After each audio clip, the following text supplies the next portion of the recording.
বনু মাখজুমিয়া গোত্রের এক নারী মক্কায় চুরিতে ধরা পড়ল। চুরির বিধান হলো হাত কেটে দাও, দাও সেটা গোপনে নয়, প্রকাশ্যে জনসম্মুখে হাত কেটে দাও।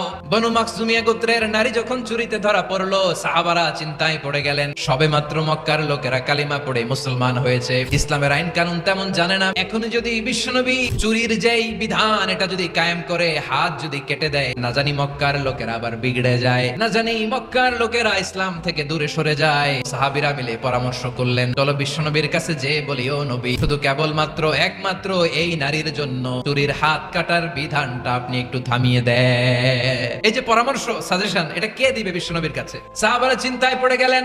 আল্লাহর নবীর সামনে দাঁড়িয়ে আল্লাহর দেয়া বিধান মাফ করে দেওয়া, এই কথা বিশ্বনবীর সামনে বলার সাহস তো কেউ রাখে না। কেউ কেউ বলল, বিশ্বনবীর পালক পুত্র যায়েদ বিন হারেসার সন্তান উসামারে বিশ্বনবী নাতির মতো আদর করে, আমরা পারবো না, উসামা পারবে। সবাই মিলে ছোট্ট উসামাকে রাজি করালো। উসামা, এমন এমন কথা যে তুমি বিশ্বনবীর কাছে বলতে হবে, পারবা নাকি? উসামা বলে, পারবো। সাইয়েদনা উসামা রাদিয়াল্লাহু তাআলা আনহু তরুণ সাহাবী বিশ্বনবীর কাছে গেলেন, যে বললেন, নবী, বনু মাখজুমিয়া গোত্রের এক নারী চুরিতে ধরা পড়েছে, এবারের জন্য কি এই মহিলাটারে মাফ করে দিলে হয় না?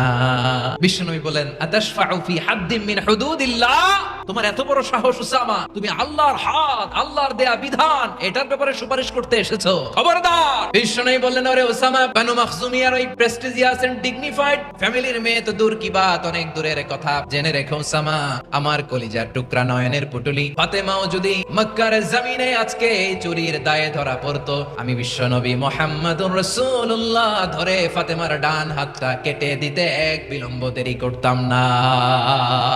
পশ্চিমারা আমাদেরকে ইনসাফ শিখায়, আমাদেরকে সুশাসন শিখায়। আর ইনসাফ, সুশাসন, ন্যায় বিচার, সুবিচার, জাস্টিস কারে বলে? বিশ্বনবীর বায়োগ্রাফি থেকে জেনে নাও।